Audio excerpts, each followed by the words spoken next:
GQ was just like, I mean, the people who worked, I mean, Fred Woodward, like one of the great American magazine designers, period. Jim Nelson, one of the great magazine editors, period.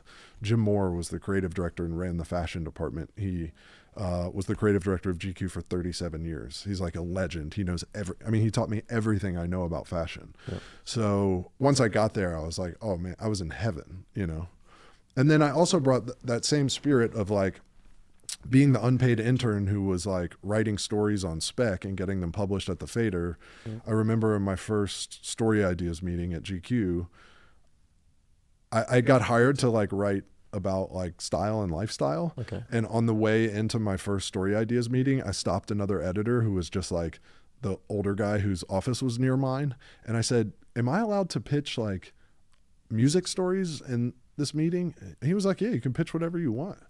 And so in my first story ideas meeting, I pitched a music story and got it assigned. Mm-hmm. It was that same thing of just being like a little bit fearless. It's like, as long as this is an open environment where this is encouraged, then I'm going to like raise my hand and share my ideas. And a little bit from left of center of what we're already up to, then that's even more interesting. Me, 18 years.